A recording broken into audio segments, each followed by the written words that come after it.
நம்ம சவுதி வந்து கரெக்டாக வந்து 2 மாதம் இன்னோட கம்ப்ளீட் ஆகுது. இன்றைக்கி நம்ம ஒரு ஃபஸ்ட் எய்ட் பண்ண தான் வந்திருக்கோம். நான் சவுதிலேருந்து இது வரைக்கும் கிளினிக்கில், அப்புறம் ஸ்போர்ட்ஸ் டியூட்டி, அப்புறம் இன்ஸ்டியூட் போய் ஃபஸ்ட் எய்ட் ட்ரைனிங் பண்ணுறதுக்கு, அப்புறம் வேக்சின் டியூட்டி போயிருக்கேன்.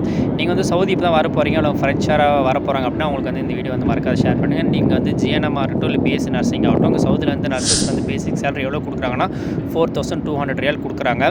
நம்ம எல்லாருமே ஏஜென்ட் மூலியமாக தான் சவுதிக்கு வருவோம். பட் நம்மளுக்கு வந்து நிறைய ஆஃபர் லெட்டர் கொடுப்பாங்க. நம்ம வந்து அந்த ஆஃபர் லெட்டர் வந்து பேசிக் சேலரி 3000 இல்லை 3.5 கொடுத்துருப்பாங்க. அப்புறம் அதர் அலவன்ஸ் வந்து 500, அதர் அலவன்ஸ் 500 அப்படின்னு சொல்லிட்டு 1000 அதர் அலவன்ஸ், பேசிக் வந்து 3.5 இருக்கும். நம்ம நினச்சிட்டு பேசிக் வந்து 3.5, அதர் அலவன்ஸ் 1000, ஸோ 4500 ரியால் வருது, நல்ல சேலரி அப்படின்னு நினச்சிட்டு நம்பாதீங்க.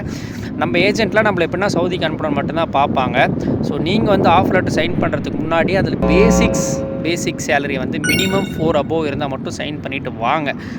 அது ஃபஸ்ட்டு பாயிண்ட். மினிமம் பேசிக் வந்து 4 ஆச்சு இருக்கணும். அதுக்கப்புறம் செகண்ட் வந்து உங்கள் ஃப்ரெண்ட்ஸ் என்ன சவுதியில் இருக்காங்க அப்படின்னா நீங்கள் வந்து அந்த ஆஃபர் லெட்டரில் என்ன அட்ரஸ், என்ன ஹாஸ்பிட்டல் நேமோ அதை வந்து உங்கள் சவுதியில் இருக்கிற ஃப்ரெண்ட்ஸுக்கு ஷேர் பண்ணி இந்த ஹாஸ்பிட்டலுக்கு வரலாமா, சேலரிலாம் கரெக்டாக கொடுத்துலாம் அப்படின்னு டீட்டெயில் கேட்டுட்டு சவுதிக்கு வாங்க.